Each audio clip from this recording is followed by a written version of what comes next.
Hi children, fifth class పిల్లలందరికీ good morning నాన్న. మనం ఫిఫ్త్ క్లాస్లో ఫిఫ్త్ లెసన్ ముందు చూపు లెసన్ కంప్లీట్ చేసుకున్నాం నాన్న. ఆ లెసన్లో క్వశ్చన్ ఆన్సర్స్ గ్రామర్ పార్ట్ మొత్తం కంప్లీట్ చేసుకున్నా.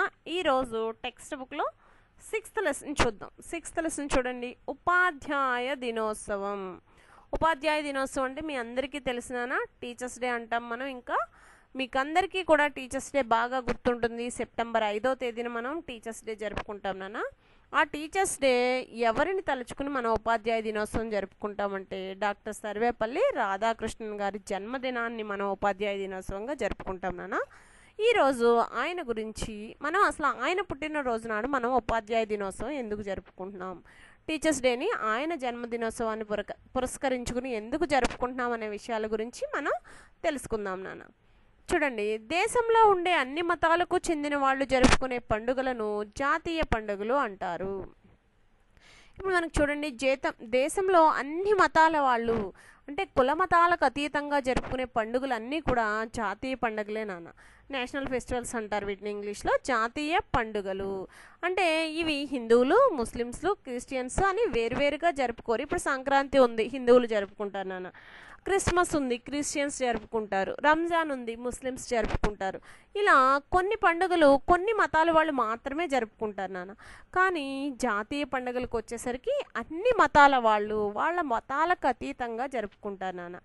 అవి ఏంటో చూద్దాం. ఇప్పుడు ఆ పండుగలు ఏంటో చూద్దాం నాన్న. స్వాతంత్ర దినోత్సవం ఆగస్టు 15న స్వాతంత్ర దినోత్సవం జరుపుకుంటాం కదా నాన్న. అది కుల మతాలకు అతీతంగా జరుపుకునే జాతీయ పండుగ. నెక్స్ట్ రిపబ్లిక్ దినోత్సవం జనవరి 26న జరుపుకుంటాం నాన్న, రిపబ్లిక్ దినోత్సవం.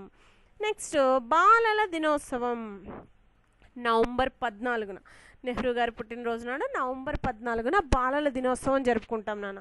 మీరు స్కూల్లో ఉంటే ఈ వీక్లోనే బాలల దినోత్సవం జరిగి ఉండేది నాన్న. ఇప్పుడు మనం నవంబర్ మంత్లోనే ఉన్నాం. నవంబర్ 14కి దగ్గరలో ఉన్నాం నాన్న. ఈరోజు 11 డేటు, 14th అంటే ఇంకా 3 days ఉంది నాన్న బాలల దినోత్సవానికి. అలా బాలల దినోత్సవం కూడా జాతీయ పండుగ. నెక్స్ట్ ఉపాధ్యాయ దినోత్సవం, ఇది సెప్టెంబర్ 5వ తేదీన జరుపుకుంటాం నాన్న. మొదలైనవి ఇలా మనకి స్వాతంత్ర దినోత్సవం, రిపబ్లిక్ దినోత్సవం, బాలల దినోత్సవం, ఉపాధ్యాయ దినోత్సవం ఇవన్నీ కూడా జాతీయ పండుగలు. ఇవి కులాలతో కానీ మతాలతో కానీ సంబంధం లేకుండా భారతదేశంలోని పౌరులందరూ కూడా ఆనందోత్సాహాలతో జరుపుకునే పండుగలు. ఈ పండుగలను ప్రతి పాఠశాలలో ప్రతి సంవత్సరం జరుపుకుంటారు. ఈ పండుగలని అన్ని పాఠశాలల్లోనూ అన్ని విద్యాలయాల్లోనూ కూడా ప్రతి సంవత్సరం జరుపుకుంటారు నాన్న. అలాంటి జాతీయ పండుగలలో ఒకటైన ఉపాధ్యాయ దినోత్సవం గురించి తెలుసుకుందాం. అలాంటి జాతీయ పండుగలలో ఒకటైనటువంటి ఉపాధ్యాయ దినోత్సవం గురించి మనం ఈరోజు తెలుసుకుందాం. చూడండి, ఒక ఉపాధ్యాయునిగా జీవితాన్ని ప్రారంభించి భారతదేశానికి రాష్ట్రపతిగా ఎదిగిన సర్వేపల్లి రాధాకృష్ణన్ జన్మదినాన్ని మనం ఉపాధ్యాయ దినోత్సవంగా జరుపుకుంటున్నాం.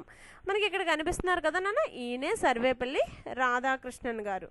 ఈయన జన్మదినాన్ని పురస్కరించుకుని అంటే ఆయన పుట్టినరోజును పురస్కరించుకుని మనం ఉపాధ్యాయ దినోత్సవాన్ని జరుపుకుంటున్నాము. భారతదేశానికి ఒక ఉపాధ్యాయునిగా పరిచయం అయ్యి రాష్ట్రపతిగా ఎదిగిన వ్యక్తి అనమాట.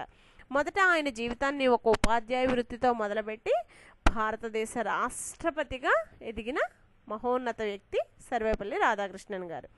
ఆయన 1888 సెప్టెంబర్ 5వ తేదీన తిరుపతి సమీపంలోని తిరుత్తణిలో జన్మించారు. ఆయన జన్మించిన తేదీ సెప్టెంబర్ 5, సంవత్సరం 1888. ఆయన ఎక్కడ జన్మించారు? తిరుపతి సమీపంలోని తిరుత్తణి అనే గ్రామంలో జన్మించారు. ఆయన విద్యాభ్యాసం చేసే రోజుల్లోనే అంటే ఆయన విద్యని అభ్యసించే రోజుల్లో, విద్యాభ్యాసం చేయడం అంటే విద్యని అభ్యసించడం అంటే చదువు నేర్చుకునే రోజుల్లోనే సంస్కృతం, వేదాలు, ఉపనిషత్తులు అధ్యయనం చేశారు. ఆయన విద్య నేర్చుకుంటూ సంస్కృతాన్ని, వేదాలు, ఉపనిషత్తులు కూడా అధ్యయనం చేశారు. అంటే అవి కూడా నేర్చుకున్నారన్నమాట. విద్యార్థిగా ఉండగానే మానసిక శాస్త్రంపై ఉపన్యాసాలు చేసేవారు. చూడండి, విద్యార్థిగా ఉండగానే ఆయన విద్యార్థి దశలో అంటే చదువు నేర్చుకునే దశలో ఉండగానే మానసిక శాస్త్రంపై అంటే మనోవికాసంపై ఉపన్యాసాలు చేసేవారంట. ఎవరి మానసిక స్థితి ఎలా ఉంటుంది, మానసిక స్థితిని బట్టి వాళ్ళు ఎలా ప్రవర్తిస్తారు అనేటటువంటి విషయాల మీద ఆయన ఉపన్యాసాలు చేసేవారు. 21 సంవత్సరాల వయసులోనే ఆయన మద్రాసు ప్రెసిడెన్సీ కళాశాలలో సహా ఆచార్యులుగా ఉండేవారు. ఆయనకి 21 సంవత్సరాలు వచ్చేసరికి ఆయన మద్రాస్ ప్రెసిడెన్సీ కళాశాలలో అంటే కాలేజీలో ఆయన సహా ఆచార్యులుగా అంటే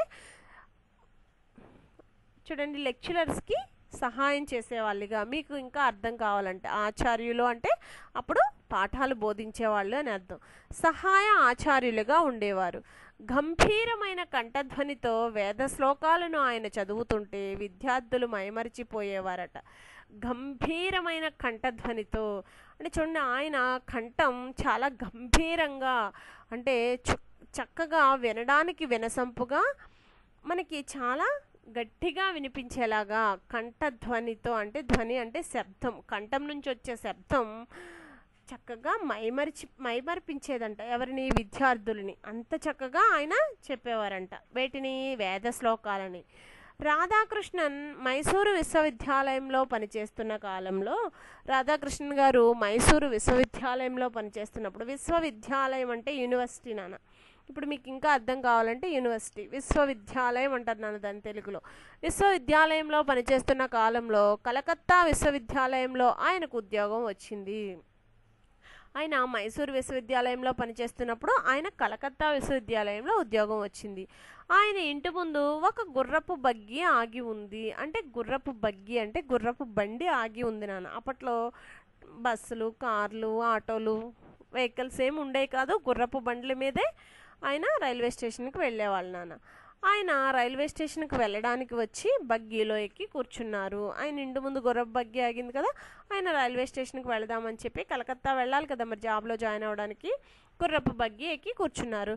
వెంటనే ఆయన విద్యార్థులు బగ్గీకి కట్టిన గుర్రాలను విడిచిపెట్టి, ఆయన విద్యార్థులు ఎవరైతే ఉన్నారో వాళ్ళు బగ్గీకి కట్టిన గుర్రాలను విడిచిపెట్టి తామే చూడండి ఇక్కడ పిల్లలే బగ్గీ లాగుతున్నారో ఆ బొమ్మ చూడండి నాన్న, దాని గురించి ఇక్కడ చెప్తాను.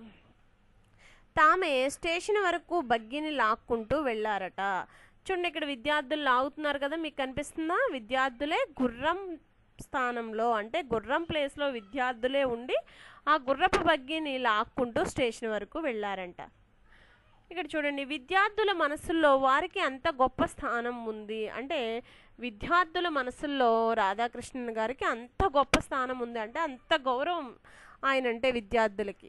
రాధాకృష్ణన్ పలు విశ్వవిద్యాలయాల్లో ఆచార్యులుగా పనిచేశారు. రాధాకృష్ణన్ చాలా విశ్వవిద్యాలయాల్లో ఆచార్యులుగా అంటే లెక్చరర్గా పనిచేశారనమాట. ఆంధ్ర విశ్వవిద్యాలయానికి, బెనారస్ హిందూ విశ్వవిద్యాలయానికి వైస్ ఛాన్సలర్గా పనిచేశారు. అంటే ఆంధ్ర విశ్వవిద్యాలయానికి, బెనారస్ హిందూ విశ్వవిద్యాలయానికి కూడా ఆయన వైస్ ఛాన్సలర్గా పనిచేశారంట. ఉన్నత విద్యా సంస్కరణల కమిటీకి అధ్యక్షులుగా వ్యవహరించారు. ఉన్నత విద్యా సంస్కరణల కమిటీ అంటే విద్యలో మార్పులు తీసుకురావడానికి, ఉన్నతమైన విద్యను ఎలా అభ్యసించాలి, విద్యార్థులకు ఉన్నత విద్యని ఎలా మనం అందించాలి అనే విషయాల మీద చర్చించే కమిటీకి ఆయన అధ్యక్షులుగా వ్యవహరించారంట. Radhakrishnan Indian philosophy, the Hindu view of life మొదలైన గ్రంథాలను రచించారు. ఆయన రచనలు కూడా చేసేవారంట. చూడండి ఆయన రచించిన రచనల్లో Indian philosophy, the Hindu view of life అనే గ్రంథాలను రచించారంట ఆయన. అవి ఆయనకు ప్రపంచవ్యాప్తంగా కీర్తి ప్రతిష్టలను సంపాదించి పెట్టాయి. ఆ గ్రంథాలు ఏవైతే ఉన్నాయో అవి ఆయనకి ప్రపంచవ్యాప్తంగా, దేశంలోనే కాకుండా ప్రపంచవ్యాప్తంగా కీర్తిని సంపాదించి పెట్టాయి. 1949లో రాధాకృష్ణన్ సోవియట్ రష్యాకు రాయబారిగా వెళ్ళారు. అంటే 1949లో రాధాకృష్ణన్ గారు రష్యా దేశానికి రాయబారిగా వెళ్ళారంట. అంటే ఒక దేశం నుంచి ఇంకొక దేశానికి రాయబారిగా వెళ్తారు. ఆ దేశ కార్యకలాపాలు ఎలా ఉన్నాయి అనే విషయం మీద చర్చించడానికి వెళ్ళారు. ఆ సందర్భంగా ఆయన 2 సార్లు స్టాలిన్ని కలిశారు. ఆ రష్యాలో ఉన్నటువంటి స్టాలిన్ని కలిశారంట. సాధారణంగా విదేశీ రాయబారులకు ఇంటర్వ్యూ ఇవ్వని స్టాలిన్ రాధాకృష్ణన్ను సాదరంగా ఆహ్వానించారు. అంటే స్టాలిన్ అనే ఆయన విదేశీ రాయబారులు ఎవరికి, వేరే దేశం నుంచి రష్యాకి వెళ్ళే రాయబారులు ఎవరికి కూడా ఇంటర్వ్యూ ఇచ్చేవారు కాదంట. కానీ రాధాకృష్ణన్ గారిని సాదరంగా ఆహ్వానించారంట. ఆ సందర్భంగా స్టాలిన్, మనిషిగా నన్ను చూచిన మొదటి వ్యక్తి మీరే, మనిషిగా నన్ను గుర్తించిన మొట్టమొదటి వ్యక్తి మీరే అని కన్నీళ్లు పెట్టుకున్నారంట. స్టాలిన్ నన్ను మనిషిగా గుర్తించింది మీరే అని చెప్పి చూడండి ఇక్కడ ఆలింగనం చేసుకుని కన్నీళ్లు పెట్టుకున్నారట. రాధాకృష్ణన్ 1952 నుండి 10 సంవత్సరాల పాటు ఉపరాష్ట్రపతిగా పనిచేశారు. 1952 నుంచి రాధాకృష్ణన్ గారు 10 సంవత్సరాలు ఉపరాష్ట్రపతిగా పనిచేశారంట. 1962లో భారతదేశానికి రాష్ట్రపతిగా ఎన్నుకోబడి 5 ఏళ్ళు ఆ పదవిలో ఉన్నారు. 1962 అంటే 52 10 సంవత్సరాలు చేశారు కదా. ఆ తర్వాత 62లో భారతదేశానికి రాష్ట్రపతిగా ఎన్నికబడి, అంటే రాష్ట్రపతిగా ఎన్నికల్లో నియమించబడి 5 ఏళ్ళు ఆ పదవిలో, అంటే రాష్ట్రపతి పదవిలో ఆయన ఉన్నారు. రాధాకృష్ణన్కు బ్రిటిష్ ప్రభుత్వం సర్ అనే బిరుదుని ఇచ్చింది.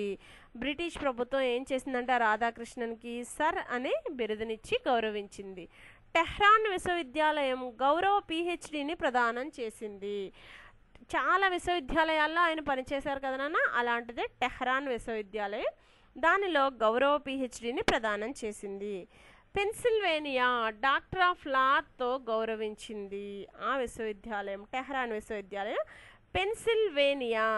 పెన్సిల్వేనియా డాక్టర్ ఆఫ్ లా చదివేటప్పుడు కొంచెం కేర్ఫుల్గా చదవండి ఈ 2 వర్డ్స్ని కూడా. ఆ 2 పెన్సిల్వేనియా డాక్టర్ ఆఫ్ లాతో గౌరవించింది. భారత ప్రభుత్వం భారతరత్న బిరుదుతో సత్కరించింది. టెహ్రాన్ విశ్వవిద్యాలయము, పెన్సిల్వేనియా డాక్టర్ ఆఫ్ లా అనే బిరుదులతో గౌరవిస్తే మన భారత ప్రభుత్వం భారతరత్న బిరుదుతో సత్కరించింది.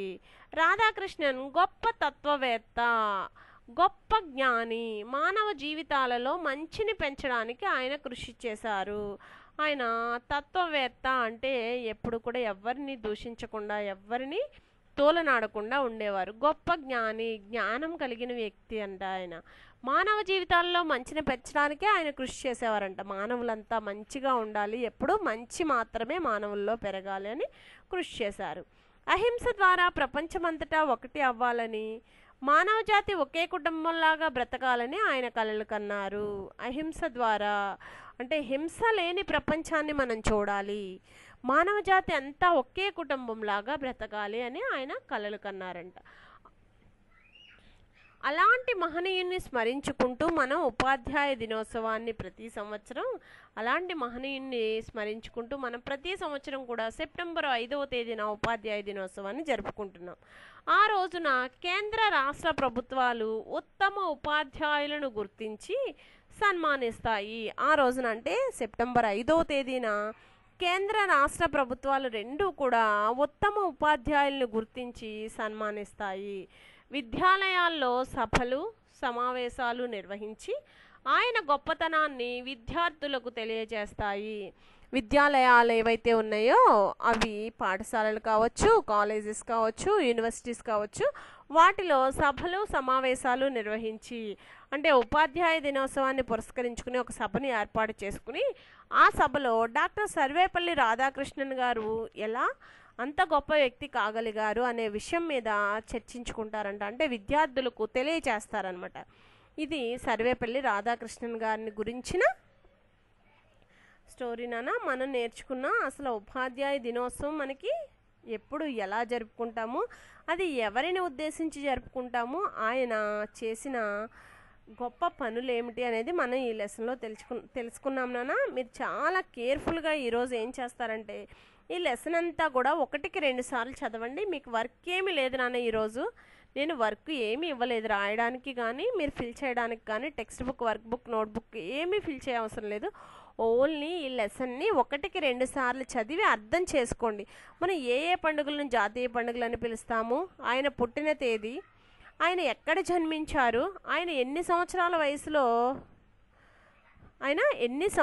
వయసులో ఆయన కళాశాలలో పనిచేయడం మొదలుపెట్టారు, ఆయన ఏ ఏ విశ్వవిద్యాలయాల్లో పనిచేశారు, ఎన్ని విశ్వవిద్యాలయాల్లో పనిచేశారు, నెక్స్ట్ ఆయనకు వచ్చిన బిరుదులేంటి, ఆయన రాయబారిగా ఏ సంవత్సరంలో వెళ్ళారు, నెక్స్ట్ ఆయన రాష్ట్రపతిగా ఎప్పుడు ఎన్నికయ్యారు, ఉపరాష్ట్రపతిగా ఎప్పుడు ఎన్నికయ్యారు, ఎన్ని సంవత్సరాలు ఉపరాష్ట్రపతిగా పనిచేశారు, ఆయనకు వచ్చిన బిరుదులేంటి, ఆయన పుట్టినరోజుని మనం ఏ దినోత్సవంగా జరుపుకుంటాం, ఇలాంటి క్వశ్చన్స్ అన్నీ నేను అడుగుతున్నానా.